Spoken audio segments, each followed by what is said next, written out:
धार जिले के गंधवानी में आपातकाल के 50 वर्ष बीत जाने के बाद भी लोगों के मन में अत्याचार व अन्याय के घाव आज भी ताजा हैं। भारतीय जनता पार्टी धार ग्रामीण द्वारा मीसाबंदियों का सम्मान कार्यक्रम 25 जून बुधवार को एकलव्य परिसर भवन में आयोजित किया गया। कार्यक्रम में मुख्य वक्ता मंदसौर सांसद सुधीर गुप्ता ने आपातकाल की घटना को विस्तार से बताया। कहा कि इंदिरा गांधी ने अपने निजी स्वार्थ की राजनीति गद्दी को बनाए रखने के लिए देश के लोगों की आवाज को दबाने का कार्य किया। जो व्यक्ति अपनी आवाज को बुलंद करता उसे जेल की सलाखों के पीछे धकेल दिया जाता था। यहाँ तक कि निर्दोष व्यक्तियों को यातनाएं दी गईं, डराया गया। कांग्रेस के चाटुकारों ने धमकाकर लोगों का जीना हराम कर दिया था। प्रेस की आज़ादी छीन ली गई थी।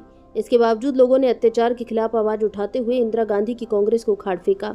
आज भी कांग्रेस अपने पुराने विचार पर चल रही है, लेकिन आप जैसे देवतुल्य भाजपा के कार्यकर्ताओं ने कांग्रेस को सबक सिखाया है। आपातकाल के दौरान नरेंद्र भाई मोदी ने गुप्त रूप से मीसाबंदी परिवारों की घर घर जाकर मदद की थी और आज भी वे प्रधानमंत्री पद पर रहकर गरीबों की सेवा कर रहे हैं। ऐसा नहीं है कि आपातकाल में ही संघर्ष हुआ।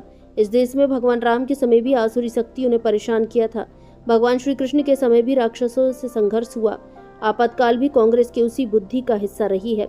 साथ ही मंच पर बड़वानी के पूर्व जिला अध्यक्ष ओम सोनी ने आपातकाल को काला दिवस बताते हुए कहा, 25 जून सन 1975 की वह घटना आज भी देश के लोगों को झकझोर रही है। खुलेआम लोगों पर अत्याचार हुए, लोगों के हाथों में हथकड़ियां पहनाकर किसी अपराधी की तरह घर से उठाया गया, लेकिन उस समय के लोगों ने संघर्ष करते हुए कांग्रेस का सत्ता परिवर्तन किया। सफल कार्यक्रम को लेकर भाजपा जिलाध्यक्ष ने कार्यकर्ताओं को बधाई दी। भारत संवाद ब्यूरो चीफ महेश सिसोदिया की रिपोर्ट।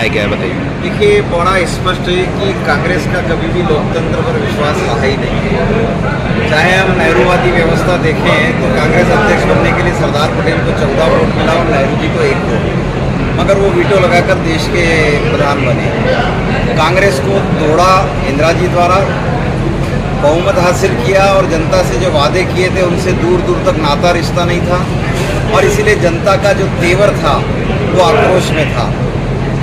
इधर इलाहाबाद हाई कोर्ट ने जो फैसला दिया था इंदिरा जी के खिलाफ, जो राजनारायण जी ने रिट पिटीशन लगाया था, तो इंदिरा जी का चुनाव अवैध घोषित होने के बाद वो स्वयं शून्य हो गई थी और इसीलिए प्रधानमंत्री पद से इस्तीफा देने के बजाय फखरुद्दीन अली अहमद राष्ट्रपति जी के पास रात 12 बजे गई और 12 बजे उन्होंने आपातकाल लगाकर देश के लाखों लोगों को जेलों में डाल दिया। और ये क्रूर अवसर था। 21 महीनों तक लोगों को जेलों में रखा, कई के नाखून उखाड़ लिए, कई को और निर्वस्त्र करके उल्टा लटका कर पीटा। कई परिवारों के अंदर तबाही हुई, सैकड़ों लोग शहीद हुए और इसीलिए आज 50 वर्ष पहले जो क्रूर संविधान हत्या हुआ था उसी को लेकर आज संविधान हत्या दिवस देश मनाता है। 25 जून 1975 की वह काली रात लोगों के स्मरण में है और लोग ये जानते हैं कि कांग्रेस लोकतंत्र की हत्या करने के षड्यंत्रों में हमेशा लगी रहती है। देश में कई बार उन्होंने चुनी हुई सरकारों को भंग किया है और उनका षड्यंत्र लोगों के सामने बेनकाब है। हमारे यहाँ आज धर्मपुरी के, आज आसपास के कई मीसाबंधु परिवार आज मंच पर थे जिन्होंने यातनाएं झेली है, जिन्होंने महीनों जेलों के अंदर अपना जवानी, अपना वो स्वर्णिम समय लगाया है और लोकतंत्र की रक्षा की है। ऐसे लोकतंत्र सेनानियों का भी आज हमने यहाँ अभिनंदन किया है, स्वागत किया है। गंधवानी विधानसभा में जो आयोजन रखा, इसका कोई विशेष कारण? नेता प्रतिपक्ष भी यहाँ पे विधायक है। देखिए, उससे कोई फर्क नहीं पड़ता है। नेता प्रतिपक्ष को अगर लोकतंत्र की चिंता है तो उसे भी 1975 की उन काली यादों को स्मरण करते हुए लोगों को बताना चाहिए, क्योंकि लोकतंत्र का सही मायने में किसी दल विशेष से लेना देना नहीं होता, वो देश से लेना है।